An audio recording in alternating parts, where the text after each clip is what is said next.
আমি ভেন্ডি আর এই যে গোর এটা দিয়ে আর এর সাথে দেব লঙ্কা। এই লঙ্কাটা ঝাল কম, এটা দিয়ে আমি একটা রেসিপি করব। কারণ এই লঙ্কা এটা এখানকার রেসিপি, এখানকার মারাঠি লোকেরা খায়, এটা খুব ভালো লাগে।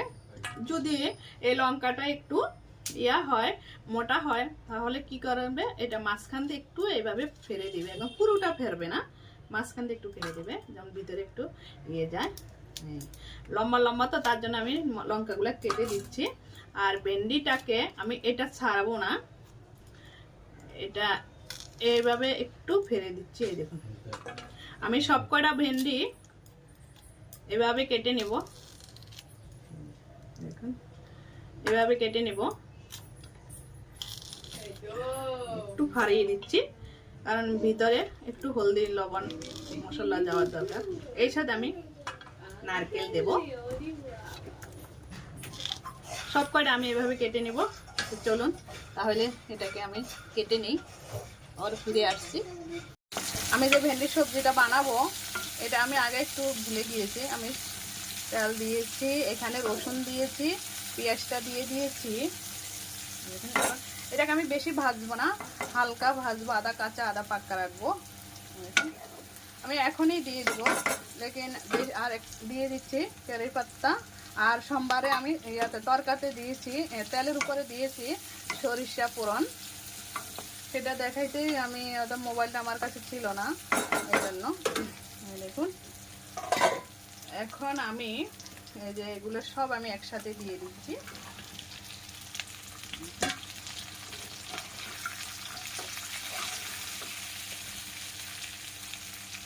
লবণ দিয়ে দিচ্ছি, লবণটা বেশি দেবো না, লবণ একটু নুনটা হলে ভালো লাগে না এটা।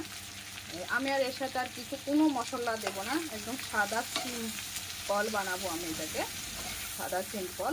আর আমি কোনো জল দেব না, এমনিতে ঢেকে উপরে একটা থালা দেব, তা আমি দেখাচ্ছি। তাহলে এটাকে আমি একটু হালকা নেড়ে চেড়ে নিই। দেখুন, আমি এটুকু হয়েছে, হালকা ভেজেছি, হালকা, আমি বেশি একটা করিনি। আর তেলও আমি একদম কম দিয়েছি, নারকেলটা দিয়ে দেবো। আপনার কাছে যে কোনো সবজি থাকলে আপনি দিতে পারেন। একটু বেগুনও দেওয়া যায়, লম্বা লম্বা করে কেটে, একটু হালকা পাতলা করে কেটে, ওটা দিলে, বেগুনটা দিলে আরও ভালো লাগে। অল্প সবজি, আমি এখানে গোর দিয়েছি, এখানে গোর বলে, আমাদের বেঙ্গলিতে কি বলে সেটা আমি জানি না। টমেটো দিয়েছি, লঙ্কা দিয়েছি, লঙ্কাটা একদম ঝাল কম, সেই লঙ্কাটা আমি ইউজ করেছি। কিন্তু ঝাল কম আর লঙ্কাটা ইউজ করলেই ভালো লাগে। এখন আমি দেখুন, এই যে এই জলটা, কারণ আমি তেলটা কম দিয়েছি তো, আমি ওইভাবে জলটা দেইনি, কারণ এই জলটা যে আমি দিয়েছি, এই জলটাই ট্যাপ ট্যাপ করে যে নিচে পড়বে, এই জলটাই আমার ভেন্ডি সিদ্ধ হয়ে যাবে। ওইটা খেতে খুবই ভালো লাগে, আর জল দিলে ভালো লাগে না, তবু হালকা একটু জল দিতে পারেন। আমি জল বেশি দেইনি, জল একদমই দেইনি। আমি এখন জালটা আঁচ কমিয়ে, গ্যাসটা স্লো করে আমি এটাকে বয়েল করব। এই যে দেখুন, আমি 10-15 মিনিট পরে আবার ফিরে আসলাম। এই যে কেমন সিদ্ধ হয়ে গেছে, একটুকু জল দেয়নি। ওই জলের যে উপরে জলটা দিয়েছি থালের ভিতরে, এই থালার জলটা পরে পরে টপ টপ করে পরে পরে একদম সিদ্ধ হয়ে গেছে। এই দেখুন কি সুন্দর সিদ্ধ হয়েছে। আর একটু কানুক আমি রাখবো বয়েল করার জন্য।